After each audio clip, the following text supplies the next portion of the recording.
World of Warcraft was released in November 2004 by Blizzard Entertainment, on the 10th anniversary of the Warcraft franchise. World of Warcraft holds the Guinness World Record for the most popular MMORPG by subscribers, with a huge amount of 12 million subscribers in 2010, and in 2014 Blizzard announced more than 100 million accounts had been created over the game's lifetime.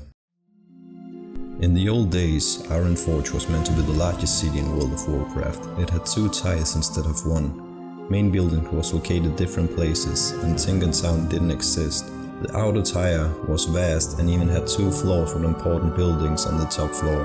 The inner tier held many houses and different shops.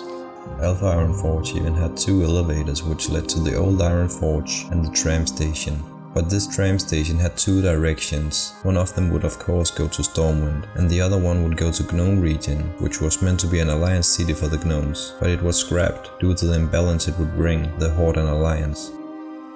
In the planning stages of Wrath of the Lich King, Blizzard had 3 options for a hero class. They could choose between Necromancer, Runemaster and Death Knight. Runemasters would be a monk-like arcane spellcaster, and melee fighters who empower themselves with magical energies by inscribing runes onto their bodies. They were even considered in Classic WoW, but the Druid class were chosen instead.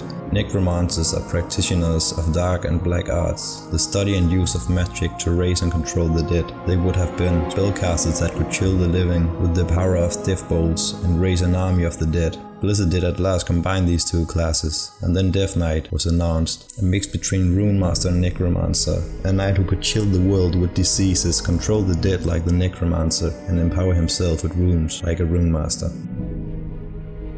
The highest noted World of Warcraft account trait was an account which contained the character Suso. Suso was one of the best geared rogues during the Burning Crusade, and he had his server's first Warglaive of Azeroth and a full-size 6 set. One day a character constantly whispered Suso would will money off his first account. Suso refused this offer, but the stranger persisted, offering more and more money as time went on. At last the offer was 7,000 euros, almost $10,000. Suso one day was strapped for cash, and he finally accepted the stranger's offer. He sold him his glaive rogue for 7,000 euros. The stranger renamed the rogue to Shax. He got to play for all of 5 days before he eventually got banned by Blizzard for illegal account trade.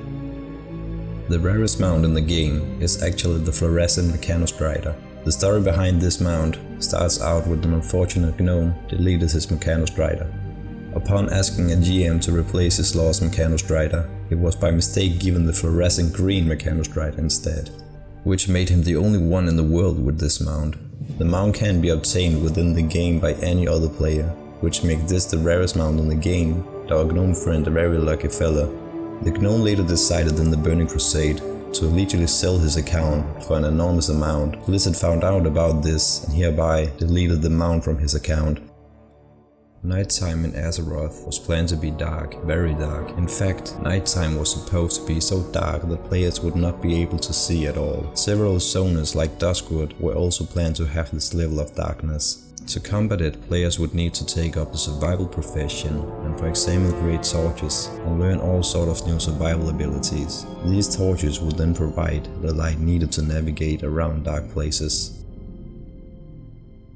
Almost everyone knows that there is a Paris Hilton NPC in the lower part of Shadrath City, accompanied by her dog Tinkerbell. Her name is Harris Pilton, but not many players knows that right beside Harris, her enemy Recall Nietzsche stands. She is invisible to almost all players within the game. She can only be visible if you're playing on a priest class and have obtained the trinket, the Eye of Divinity in the Molten Core.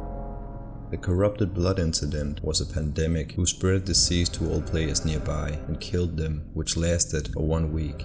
The epidemic began with the introduction of the new raid Zul'Gurub and its end boss, Akka the Soulflayer. When confronted and attacked, Akka would cast a highly contagious debuff spell called Corrupted Blood on players. The spell was intended to last only seconds and function only within Zul'Gurub, but it soon spread across the virtual world by way of an oversight that allowed pets and minions to adapt the disease.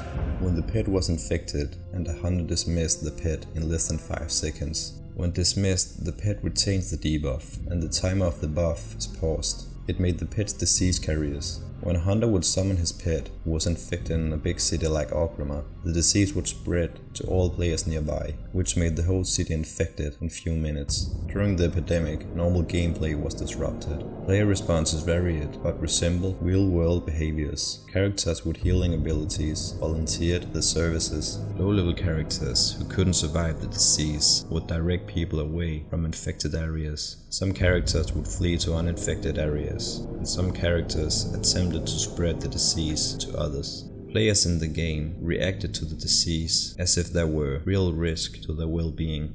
The major towns and cities were abandoned by the population as panic set in, and players rushed to evacuate to the relative safety of the countryside, leaving urban areas filled to the brim with corpses, and the city streets literally white with the bones of the dead. The plague ended on October 8, 2005, when Blizzard made pets unable to be affected by corrupted blood, thereby rendering it unable to exist outside of Zul'Gurub. Everybody lost Robin Williams, but not many people knew that he was a notorious gamer. Robin even called his daughter Zelda due to the love for the game. He was a long-time dedicated WoW player and was playing a priest character on the Horde side. Blizzard has honored Robin with an in-game NPC. To visit Robin, you need to head to the island of the south coast of Talador and rob the ever-burning lamp, which is a reference to his act in Aladdin as Genie. China has built a theme park dedicated to World of Warcraft. The name of the theme park is Joyland and contains all sorts of references to WoW. You can enjoy the architecture of WoW characters, or even try different rides, like Silvermoon's Pride, which is under the command of Kal'thar the Prince.